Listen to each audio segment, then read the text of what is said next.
Dr. Anthony Fauci retiring this December, as you may have seen, but did you see this? His annual retirement his pension will be $350,000 per year. That according to Forbes. There it is, sourced on your screen. They go on to write his pension in benefits would include an increase of annual cost of living adjustments.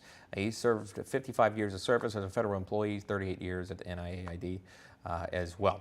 We'll bring our panelists in for a reaction to the news. A lawyer and conservative activist Rogan Handley and Red Renaissance PAC President Kim Klacik. Good morning to you both. Kim, I'll start with you on this. Dr. Fauci's retirement, Dr. Fauci's pension, $350K a year. Not a bad gig, Kim.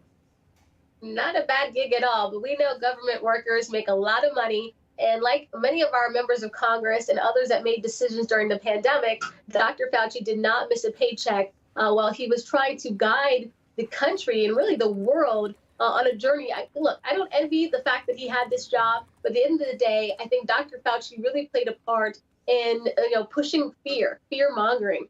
And I'm glad to see him go. I am glad also that Senator Rand Paul has already announced that he will continue to ask questions, especially surrounding gain of function and how we ended up with a virus that crippled our economy, put us in a recession, and did so much to this country. I hear a lot about January 6th and what happened on that day. Yes, it's important to understand. But at the end of the day, the most important thing I want to know is how the coronavirus even came about. And I hope that they continue to press forward. Rogan Handley, your thoughts when this news came down?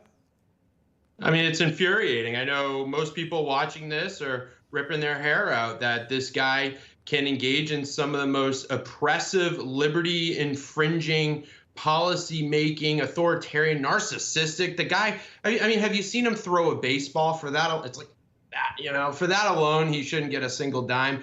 But I look at that $350,000, you know what I say to myself? That's his legal budget. This guy's going to be wrapped up in so many investigations and so many lawsuits for what he did to the American people. He's been living high on the hog, doing his Vogue and People cover magazine shoots, getting his big pharma checks. But guess what? The tides are about to turn in the midterms, and we're going to be investigating every single square inch of what that guy did in the federal government. So he better be ready for it. We'll continue to follow, again, what if these investigations do indeed take place. As you rightly pointed out, several Republicans online and on television shows have pointed out that that's indeed what they tend to do. Talking investigations, I want to play this for you. Eric Trump, we'll turn to the Mar-a-Lago raid. Last night he was on our Rob Schmidt Tonight show at 7 p.m. talking about this raid and the politicization of it. Here's that moment. Their candidate is drowning right now. He's doing a horrible job. Everybody in this country thinks that the country is going in the wrong direction. The world is a total mess. And this, to me, is their Hail Mary. Yeah, again, that's 74%, according to NBC News, do believe the country is headed into the wrong direction. Therefore, again, Eric Trump saying that. But also the news coming out that the former president, is asking for a special master within the documents that were taken from Mar-a-Lago. Kim, where do you see this going? Well, you know what? I think this is kind of like the Democrats' Hail Mary. I think Eric Trump is very right on that point. But, I'm glad that President Trump is trying to fight back.